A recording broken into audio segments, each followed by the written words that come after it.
તો ટીએટેજ પરીક્ષા હવે બિલકુલ સામે આવીને ઊભી છે અને બધાના મનમાં એક જ સવાલ છે કે ભાઈ આટલા ઓછા સમયમાં તૈયારીને એવી તો કેવી રીતે મજબૂત બનાવીએ. ચાલો આજે આપણે એકદમ નક્કર અને સ્માર્ટ વ્યૂહરચના વિશે વાત કરીશું, એવી સ્ટ્રેટેજી જે ખરેખર કામ લાગશે. અને આ વાત ખરેખર 100% સાચી છે. હવે આખી ચોપડીઓ વાંચવાનો સમય નથી રહ્યો. હવે હાર્ડવર્ક નહીં પણ સ્માર્ટ વર્ક કરવાનો ટાઈમ છે.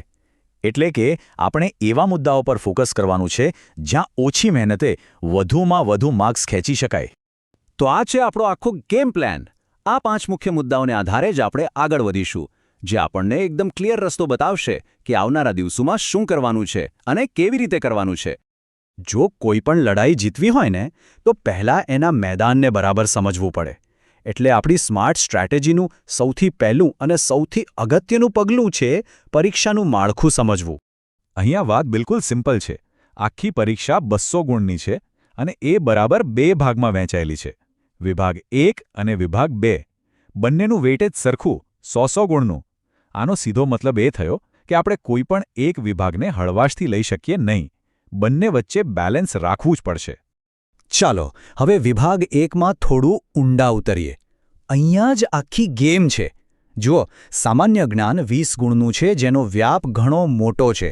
પણ એની સામે ગુજરાતી, અંગ્રેજી, તાર્કિક અભિયોગ્યતા અને મનોવિજ્ઞાન આ બધા 15-15 ગુણના છે. આ એવા ટોપિક્સ છે જ્યાં કરેલી મહેનતનું વળતર મળવાની ગેરંટી વધારે છે. અને આ ચાર્ટ તો બધું જ કહી દે છે. વિભાગ 2માં 80 માર્ક્સ તો સીધા ધોરણ 11 અને 12ના આપણા મુખ્ય વિષયમાંથી જ છે. મિત્રો, આ જ સાચો ગેમ ચેન્જર છે. જેની પોતાના મુખ્ય વિષય પર મજબૂત પકડ હશે એ સ્પર્ધામાં સીધા જ આગળ નીકળી જશે. બાકીના 20 ગુણ પદ્ધતિશાસ્ત્રના છે, જે પણ બહુ જ મહત્વના છે. ઓકે, તો હવે આપણે માળખું સમજી લીધું, પણ એ સમજને રોજની પ્રેક્ટિસમાં કેવી રીતે ઉતારવી? તો આ રહ્યું આપણું રોજનું 8 થી 9 કલાકનું મિશન. આ પ્લાન પરીક્ષાના દિવસ સુધી ફોલો કરવાનો છે.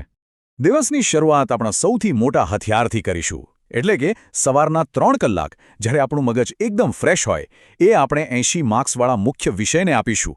ખાલી વાંચવા ખાતર નહીં, પણ કોન્સેપ્ટ સમજીને, ટૂંકી નોટ્સ બનાવીને, અને હા, સેશનના અંતે એ જ ટોપિકના 20 MCQ સોલ્વ કરવાના. બપોરના 2 કલાક આપણે પદ્ધતિશાસ્ત્ર માટે ફાળવીશું. અને અહીંયા પણ સ્માર્ટ વર્ક કરવાનું છે.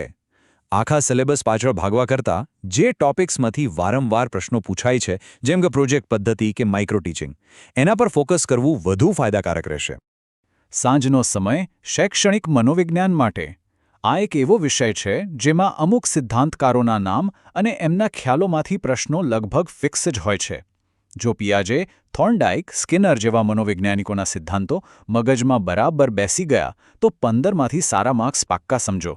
અને હવે દિવસનો અંત ભાષાના વિષયો સાથે. રાત્રે થોડા હળવા વિષયો લઈએ તો દિવસભરનો થાક પણ ઉતરે. ગુજરાતી અને અંગ્રેજીમાં વ્યાકરણના જે નિયમો છે એ પાકા કરી લો તો ઓછા સમયમાં રોકડા માર્ક્સ મળે છે. અને આ માર્ક્સ જ આપણા ટોટલ સ્કોરને ઉપર લઈ જશે. સ્માર્ટ તૈયારીનો સાચો મતલબ એ છે કે શું વાંચવું એના કરતાં પણ શું છોડવું એની ખબર હોવી જોઈએ. તો ચાલો હવે એવા ટોપિક્સ પર નજર કરીએ જે એકદમ હાઈ સ્કોરિંગ છે અને જેના પર વિશેષ ધ્યાન આપવું જ રહ્યું.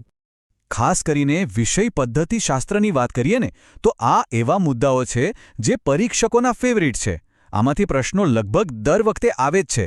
આ લિસ્ટને એક ચેકલિસ્ટની જેમ વાપરો. જો આ બધા ટોપિક્સ ક્લિયર હશે ને તો 20માંથી 15 કરતાં વધુ માર્ક્સ આરામથી આવી શકે છે. ફક્ત વાંચ કરવું એ તો એવું થયું કે નેટ પ્રેક્ટિસ વગર સીધા વર્લ્ડ કપની ફાઇનલ રમવા ઉતરી ગયા.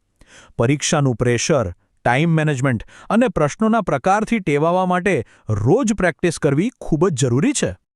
આ એક બહુ સિમ્પલ પણ સુપર ઇફેક્ટિવ પ્લાન છે. રોજ અલગ વિષયના 50 MCQ સોલ્વ કરવાની આદત પાડો. આનાથી શું થશે?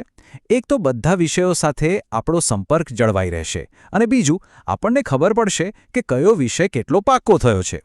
અને આ સૌથી મહત્વનું છે, દર 5 દિવસે એક ફૂલ લેન્થ મોક ટેસ્ટ આપવાની જ. આનાથી ખાલી જ્ઞાન જ નહીં પણ ટાઈમ મેનેજમેન્ટ અને પ્રેશર હેન્ડલિંગની પણ જોરદાર પ્રેક્ટિસ થશે. અને હા, દરેક ટેસ્ટ પછી એનું એનાલિસિસ કરવું એનાથી પણ વધારે જરૂરી છે. અને હવે આવે છે ફાઇનલ રાઉન્ડ, પરીક્ષાના છેલ્લા 7 દિવસ. આ સમયમાં આપણી તૈયારી કરવાની રીત સંપૂર્ણપણે બદલાઈ જશે. અહીંયા એકદમ ફોકસ્ડ સ્ટ્રેટેજીની જરૂર પડશે. છેલ્લા 7 દિવસ, ધ ફાઇનલ કાઉન્ટડાઉન. આ સમયે કંઈક નવું શીખવા કરતાં જે શીખ્યા છીએ એને સાચવવાનું અને વધુ ધારદાર બનાવવાનું મહત્ત્વ અનેક ગણું વધી જાય છે.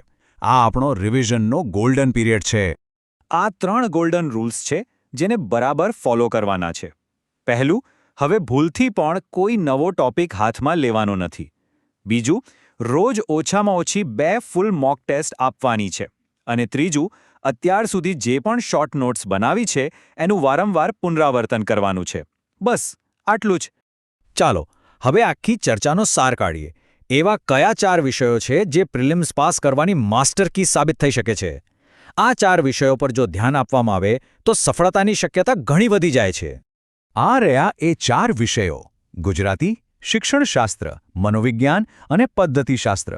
આ ચારેય વિષયો એવા છે જેમનો સિલેબસ પ્રમાણમાં ઓછો છે અને એ ખૂબ જ સ્કોરિંગ છે.